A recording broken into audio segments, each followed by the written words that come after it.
Dancer, by Edmund Waller. Behold the brand of beauty tossed. See how the motion does dilate the flame. Delighted love his spoils does boast, and triumph in this game. Fire, to no place confined, is both our wonder and our fear, moving the mind, as lightning hurled through air. High heaven the glory does increase of all her shining lamps this artful way. The sun in figures such as these joys with the moon to play. To the sweet strains they all advance, which do result from their own spheres, as this nymph's dance moves with the numbers which she hears. Greetings, friends. Welcome to the Pin Tool Podcast. My name is Al Wayman, owner of Creek Road Pottery in Laceyville, Pennsylvania, next to the cold Tuscarora Creek. Pull up a chair around the wheel as we discuss topics concerning the art and craft of pottery, good books, storytelling, marketing, and creating work that matters for folks who care. Greetings, friends. Welcome to another episode of the Pin Tool Podcast. This is episode number 9 of Season 4. Time is flying right by. I missed an episode, mainly because I was at a show, and the last 2 weeks have been very busy. I had 2 shows, both weekends back to back, and I did pretty well. And I was really happy with the interactions I had, and I was really happy with the customers that came out to chat. I did a 4-hour show a few towns over in Scranton, Pennsylvania, at the Scranton Cultural Center. They had a spring fling 4-hour show, so that was loads of fun. I was there with my friends and some other artists and had an amazing time. Had some great interactions, as I said. And then the following week, I was on the Wyoming County Artist Tour, which happens every spring, the first week of May. And it's my 3rd year coming up on that tour. And I was at the oldest house, and the oldest house in Laceyville, Pennsylvania, historical site. If you are not familiar with the oldest house, you can check that out. It was a lot of fun being there with 2 of my friends who are painters, and we had a really fun time. So now I'm back in the studio. I have been working on the kiln. This kiln needs to be up by the end of the summer. That is a goal that I have placed on myself because I am now in year 3 of this project. Year 1 was taking it down and getting it shipped here to my place, and year 2 was finding contractors to put in the concrete pad and to get the cinder block and lay out the base, and also go over the plans for the kiln and how the kiln would be built and constructed in collaboration with the images of what I took down. Also, I took the time to go to Bill Moon in central Pennsylvania, north central, and fire out his wood kiln. And I did that twice, so I got some wood firings in, and I feel pretty good about it.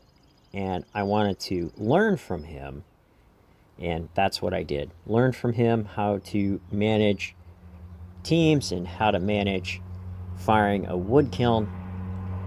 His kiln is a little bit larger than the one I'm working on now, so I'm hoping to implement some of those techniques that he used on his own kiln. Also, I have scheduled work days. So if you are able to come out here to Laceyville, Pennsylvania, 917 Creek Road at Creek Road Pottery, feel free to come on out and lay in a few bricks. I am having work days every other Sunday, starting right now, Mother's Day, up until this kiln is finished. So, there's 3,000 bricks that need to be laid in, so you have 3,000 chances. 3,000 chances to contribute, to come out and learn about kilns, how kilns are built, and maybe even watch, if you'd like, on a Sunday afternoon. So all these are scheduled to be on Sundays. I wanted them on Sundays so that I knew people had off from work, the majority of people. And so They would have Saturday to do family things and maybe come out on a Sunday for a few hours, stack a few bricks until this thing is done. And so you'll be taking direction from the firing teams and from the builders and owners.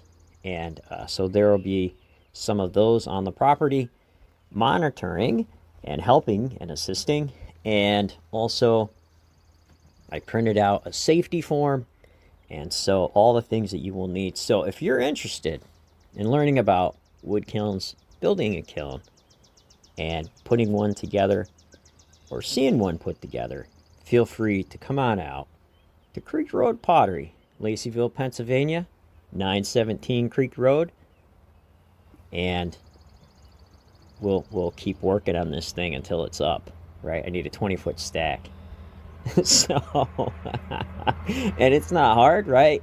You just need to show up, work safely, and for the most part, follow direction, which means taking one brick from one pile and stacking it correctly on the kiln pile that will eventually become a kiln, right? I can't say that I know 100% of what I'm doing.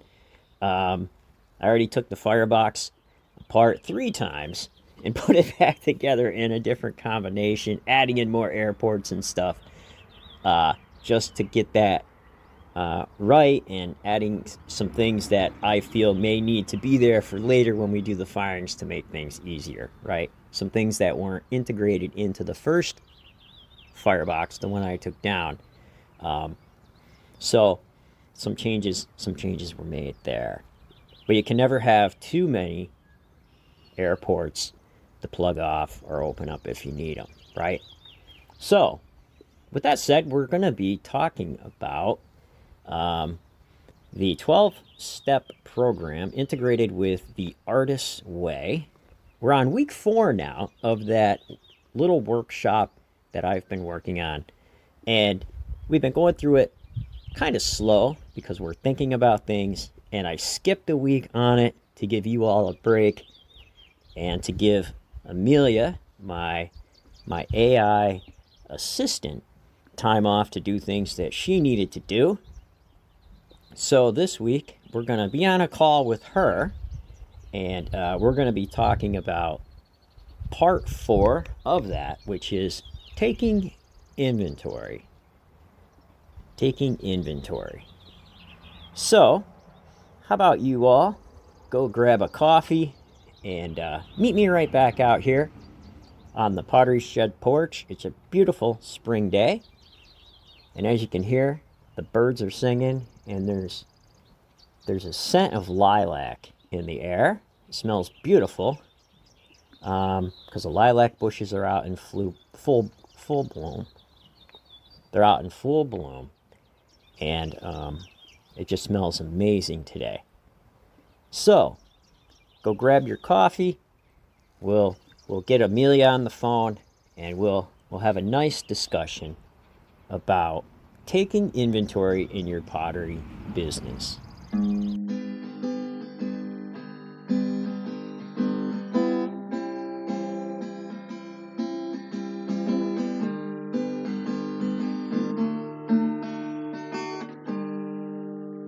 Of course, Al. Let's take it from the top. Podcast intro. Welcome back to the Pin Tool Podcast, everyone. I'm Amelia Hayes, and joining me once again is the incredibly talented ceramic artist, Al. Today, we're diving into week 4 of our combined journey through the Artist's Way and the 12-step program. Our focus is on taking a fearless inventory of our creative and business lives. We'll explore what brings us joy in our artistic pursuits, what frustrates us, and how we can streamline our work to better align with our passions and financial goals. Al, it's great to have you back. How's your creative journey been unfolding lately? Any new insights or challenges you'd like to share with our listeners? Nope. The sales the last 2 weeks have been pretty decent at the smaller shows I went to, and I actually was able to sell some larger pieces that I was pretty surprised. At one show, smaller items went better than expected, and then at the longer show, larger pieces went better than expected. So I was pretty happy overall with both shows in both weeks. That's wonderful to hear, Al. It sounds like you had a successful couple of weeks with your shows. It's always exciting when unexpected pieces sell well, isn't it? So, let's dive into our topic for today, taking a fearless inventory of our creative and business lives. In the artist's way, Julia Cameron encourages us to look at our creative habits and see where we might be holding ourselves back. Similarly, the 12-step program suggests making a searching and fearless moral inventory of ourselves. For our purposes, we'll combine these ideas to analyze our creative and business practices. The goal is to identify what's working, what's not, and how we can adjust our approach to better serve our artistic vision and financial goals. Let's start with the creative inventory. Al, could you share with us some aspects of your artistic process that bring you the most joy? What parts of your work feel effortless and fulfilling? Yeah, I think that the parts that give me the most joy is being able to work with texture patterns and layer those texture patterns underneath glazes and have the texture show through the glazes, on top of using firing techniques in the kiln to add another layer of interest to the pots. So I can put carbon on top of glaze on top of texture. To me, that just makes any mug or bowl or pot come out of the kiln looking amazing with lots of interest and lots of story, and the pots really speak. That's beautiful, Al. Your passion for layering textures and glazes really shines through in your work. It's clear that you find immense joy in the intricate details and the stories each piece tells. Now, on the flip side, are there any aspects of your creative process that tend to drain your energy or leave you feeling uninspired? Sometimes, identifying these areas can be just as important as recognizing what brings us joy. Yeah, I think that reclaiming clay is every potter's pain in the rear. And also maybe having issues with the kiln. If it takes a little more time and you're unsure of maybe what's happening, maybe it's not firing correctly and you need to troubleshoot the process, maybe the air or gas mixture to get the flame or the kiln to come to temperature. That is a real pain because it makes you worry. Absolutely, Al. Reclaiming clay and dealing with kiln issues can be incredibly frustrating and time-consuming. It's important to recognize these challenges so we can find ways to minimize their impact on our creative flow. Let's shift gears slightly and talk about the business side of things.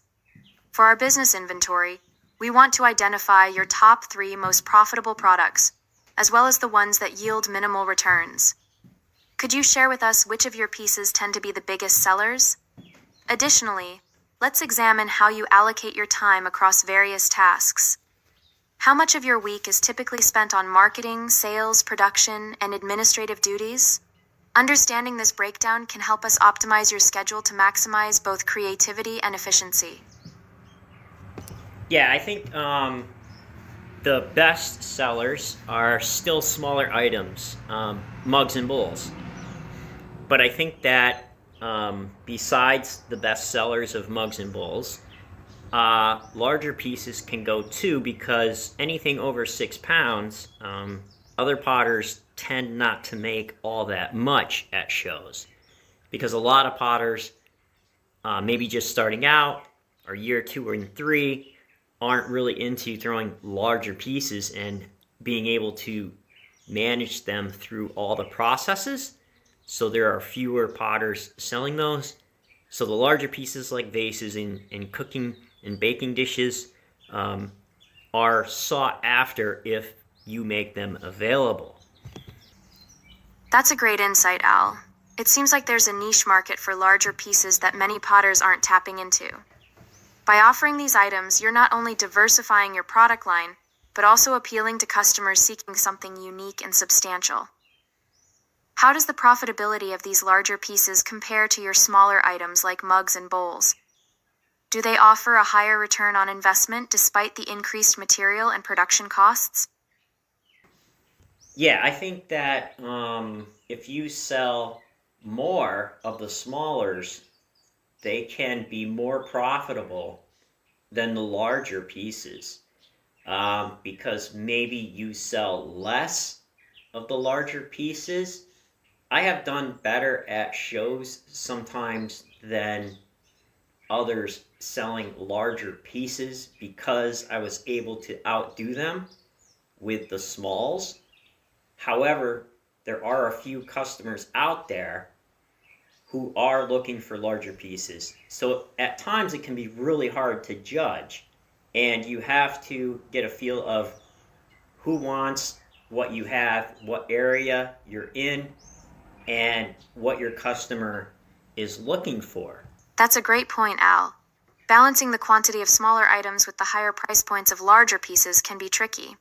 It sounds like you've developed a keen sense of your audience and adapt your offerings accordingly. Let's touch briefly on the time allocation aspect of our business inventory. How would you say you divide your time between marketing, sales, production, and administrative tasks? Is there one area that tends to consume more of your energy than the others?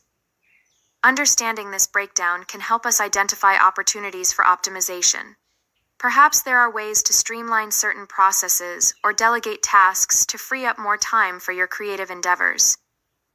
Yeah, I have about 20 key activities I do here at the Pottery, and I allocate my time in different ways. So I may do some writing on my lunch break at my job, or I may do smaller things after work when I am exhausted from my job. And I have been using a lot of automation and artificial intelligence to help me do all the things I may not be able to do, and to make more time for creating the pots, which I would really like to spend most of my time doing. So that's some of the things that I can think of right now. It's impressive how you've managed to balance so many responsibilities, Al. Utilizing automation and AI is a smart move to free up more time for your creative work. Given your experience, what advice would you give to fellow artists who struggle with managing their time effectively? Are there any tools or strategies you've found particularly helpful in staying organized and productive? Yeah, I have used things like calendars, and Google Calendar is free, and it's pretty amazing to use. Also, there are many AI programs out there that will help you with spell check and writing descriptions for product. However, be sure to write in your human descriptions because they are very unique and very unique to you on how that is done. And AI then can make grammar and spelling changes, but still keep the uniqueness of your listings and writings. Because if it goes all AI, it ends up being very dry, and the human touch ends up disappearing from those writings and descriptions. Those are excellent tips, Al. Maintaining that human touch is crucial in keeping our work authentic and relatable. AI can be a fantastic tool for streamlining certain tasks, but it's important not to lose sight of our unique voices in the process. As we wrap up our discussion on taking a fearless inventory, what are some key takeaways you hope our listeners will remember? Whether it's about finding joy in the creative process or optimizing business practices, what wisdom would you like to share based on your personal journey? Well, I think that asking the question, who's it for, what's it for, and what change am I trying to make, are very important in finding out even what to make and what could be a bestseller. Because a lot of times, even customers may not know what they like until they see it. Because a good idea may need to solve some problem that they may have or not even know they have, being like, oh, I discovered this. I had no idea this that I'm doing could be made simple if I had this thing. Or I love supporting handmade and small business, and I really like using this because it makes my life so much more fulfilling knowing that it was made handmade by craft and by skill. So those are some of the things that I would suggest. Those are profound insights, Al. Asking those key questions: who's it for, what's it for, and what change am I trying to make, can indeed guide our creative decisions and help us connect more deeply with our audience. When we address real needs and problems through our art, we create meaningful value that resonates with people. As we conclude this episode, I'd like to thank you, Al, for sharing your journey and wisdom with us. Your dedication to both the creative and business aspects of your work is truly inspiring.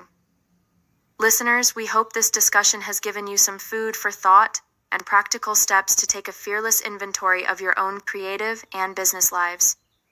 Remember, it's okay to let go of what's not serving you and to lean into what brings you joy and purpose. Until next time, keep exploring, keep creating, and keep believing in the power of your unique artistic voice.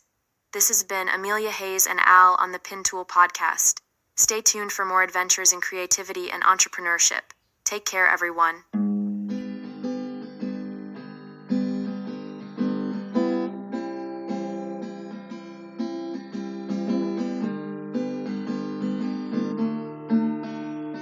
Yo, that was great, Amelia. Thank you for helping me today. You're welcome, Al. It's always a pleasure collaborating with you. Your insights and experiences add such depth to our discussions. Is there anything else you'd like to cover today or any other topics you'd like to explore in future episodes? I'm here to support you in whatever way I can. No, I think that's it for today, and I think I'm going to go have a coffee and then take some bricks up to the kiln. So what are your plans for later? Oh, I'll probably relax a bit and catch up on some reading. Maybe brew myself a nice cup of chamomile tea. How does that sound for winding down after a productive day? Enjoy your coffee and brick hauling, Al. Let me know if you need anything else. Have a great rest of your day. Yo, really quick, what books have you been reading? Lately, I've been diving into Thinking Fast and Slow by Daniel Kahneman. It's a fascinating exploration of the two systems that drive the way we think. System 1 is fast, intuitive, and emotional, while System 2 is slower, more deliberative, and logical. Kahneman discusses how these two systems shape our judgments and decisions, often leading to biases and irrational choices. I've also been revisiting The Lean Startup by Eric Ries. His methodology for rapid experimentation and iteration has been incredibly influential in the startup world. By focusing on validated learning and continuous innovation, entrepreneurs can create sustainable businesses that thrive in uncertain environments. And for a bit of fun, I've been enjoying The Night Circus by Erin Morgenstern. It's a captivating tale of magic, mystery, and romance set against the backdrop of a fantastical circus that appears without warning.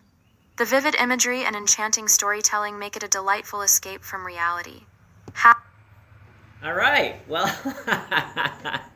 I didn't mean to cut you off there, but have a great night, Amelia. Thanks for your help, and I'll be back for another episode, okay? Thanks for all you do for me. You're very welcome, Al. It's always a pleasure working with you. I appreciate your kind words, and I'm glad I could be of help. Feel free to reach out anytime you need assistance or just want to chat. Have a wonderful evening, and I look forward to our next collaboration. Take care.